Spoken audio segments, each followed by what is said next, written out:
Hello friends, hello YouTube family, कशा आहात तुम्ही? चला तर आज आपण बनवतोय बालुशाही इंडियन डिश. आज आपण इंडियन डिश बनवताना बघणार आहे. बालुशाही एकदमच भारी डिश बनलेली आहे आणि रेसिपी खूपच साधी आहे. तुम्ही झटपट आपल्या घरामध्ये बनवण्याचा आस्वाद घेऊ शकता. रेसिपी आहे, खूप सुंदर रेसिपी आहे. तर याच्यामध्ये मी मैदा घेतलेला आहे. तर मैदा आपण फॉर्च्यूनचा मैदा घेतलेला आहे. छान फ्रेश मैदा आहे. फ्रेश मैदा घ्यायचा कधी पण. 1 वाटी मैदा घेतला, त्याला मी चाळून घेते चाळणीच्या माध्यमातून. मी असं छान त्याला मैद्याला चाळूनच घ्यायचं.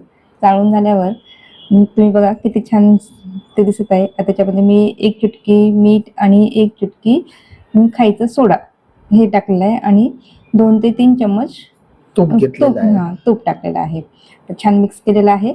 मिक्स करून बघा, पूर्ण मिक्स करून घ्यायचं व्यवस्थित. खुशखुशीत बनतात बालुशाही. आणि माझे मिस्टर बोलले की पीठ मळताना थंड पाणीच घ्यायचं. तर मी थंड पाणी घेतलं. तर थंड पाणी जास्तीत जास्त 2 ते 3 चम्मचच पाणी लागलं, जास्त पाणी नाही लागलं. पाण्याचा वापर एकदम थोडासा करायचा, थोडा आणि फक्त घट्टसर पीठ मळायचं. पीठ मळून झालेलं आहे, त्याला मी झाकून ठेवलेलं आहे. तर याच्यामध्ये मी चाचणीची तयारी, पण याच्यामध्ये मी 1.5 वाटी साखर घेतलेली आहे आणि अर्धी वाटी पाणी घेतलेलं आहे. असं छानपैकी तर मी चाचणी तयार करत आहे. इलायची पूड टाकलेली आहे, इलायची कुटलेली, आणि इलायचीचे ते कवच पण टाकलेले आहे. झालं, तर आपली चाचणी पण तयार आहे छानपैकी. आणि हे आपण पीठ मळलेलं, जे आपण असंच पीठ आपण ठेवलं होतं, अर्धा तास ठेवलेलं आहे. आता अर्धा तासानंतर याला कट करून घ्यायचं आहे या प्रकारे. अच्छा, 2-3 लेयर बनायचे, त्यामुळे ती खस्ता बनेल चांगली. करेक्ट. जेवढी खस्ता बनेल तितकी छान बालुशाही लागेल, स्वादिष्ट लागेल. मग त्याच्यामध्ये चाचणी छानपैकी मुरल्या जाईल त्याच्यामध्ये. बघा, मी अशा प्रकारे 2-3 वेळा त्याला कट केलं. एकमेकांना आता मी राऊंड केलं. राऊंड करून पुन्हा परत त्याला मी कट केलं, जेणेकरून त्याच्या लेयर व्यवस्थित लेयर छान बनतील. तुम्ही पण अशीच मेथड यूज करा, जेणेकरून तुमची बालुशाही फारच छान बनेल. चला, मला असं वाटलं काहीतरी नवीन बनवावं, वेगळं. खूप दिवसाची मनात इच्छा होती की बालुशाही बनवायची होती. मी याच्या आधी पण खूप सारे स्वीट बनवलेले आहेत, पण बालुशाही मी फर्स्ट टाइम बनवत आहे आणि तरी खूपच छान झाली होती.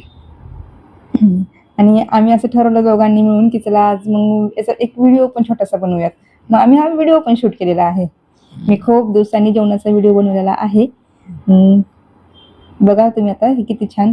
एका वाटीमध्ये मी थोडंसंच बनवलेलं आहे, जास्त मला वाटलं की सुरुवात आहे आपली, पहिली वेळ आहे. कसे बनतात आधी आपण ट्राय करूयात. किती छान बनलेले आहेत बघा. तेल गरम झालेलं आहे.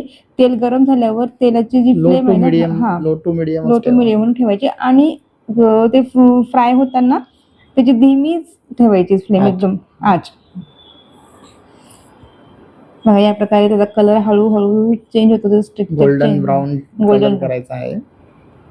खूप जण त्याच्यामध्ये चाचणीमध्ये पण सॅफ्रॉन म्हणजे कलर टाकतात, केशरी कलर. ते ऑप्शनल आहे, तुम्ही टाकू शकता, ऑप्शनल आहे, किंवा न टाकलं तरी चालेल. मी टाकलेलं नाहीये. तर अशा प्रकारे माझे जवळपास एक 10 मिनिटांमध्ये पण हे छानपैकी तळून झालेले आहेत. खूप छान डीप फ्राय झालेले आहेत.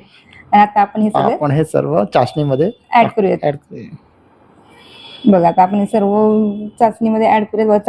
चाचणी गरमच आहे आणि बालुशाही जेव्हा आपण बनवतो तर बालुशाही सुद्धा ही गरमच, चाचणी व्यवस्थित पिये. त्याच वेळेस ती चाचणी मस्त ऑब्झर्व करून घेऊ. तेच आपली बालुशाही रेडी आहे. मी अशा प्रकारे याला पिस्तासोबत गार्निश केलेला आहे आणि छानसं मी याला प्रेझेंट करण्याचा प्रयत्न केलेला आहे. जर तुम्हाला हा व्हिडिओ आवडला असेल तर लाईक करा, शेअर करा आणि आमच्या चॅनलला नक्की सबस्क्राईब करा. नक्कीच भेटूया. चला.